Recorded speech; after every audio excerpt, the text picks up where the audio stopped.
విశాఖలో గూగుల్ సంస్థ రావటం ఒక్క వైసీపీ తప్ప అందరూ స్వాగతిస్తున్నారు.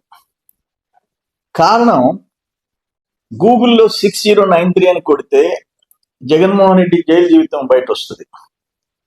అట్లే గూగుల్ టేక్అవుట్ ద్వారా వివేకానంద రెడ్డి హత్య కేసులో అసలు హంతకుల్ని సిబిఐ గుర్తించి వాళ్ళని పట్టించింది గూగుల్ సంస్థ కాబట్టి హంతకుల్ని పట్టించారు ఆయన వర్గాన్ని.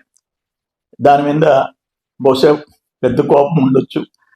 మూడోది ఏంటంటే, రాజా కరప్షన్ అని కొడితే గూగుల్లో తండ్రిని అడ్డం పెట్టుకొని 1000 కోట్లు దోపిడీ చేసిన జగన్మోహన్ రెడ్డి అవినీతి చరిత్ర బయట వస్తుంది.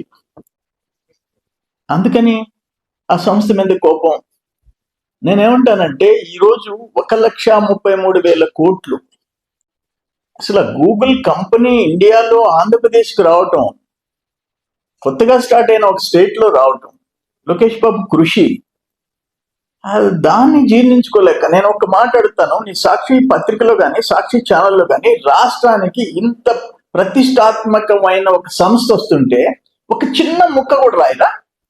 ఒక చిన్న టెలికాస్ట్ లో ఒక్క మాట చెప్పరా? ఆ సంస్థ రావటం ఆంధ్రప్రదేశ్ కి మంచిదేనని, 2 లక్షల మందికి ఉద్యోగాలు ఉపాధి కల్పించే సంస్థ రావటం, ఒక నేషనల్ ఇంటర్నేషనల్ ప్రెస్టీజియస్ కంపెనీ మన రాష్ట్రానికి రావటం మీకు ఇష్టం లేదా?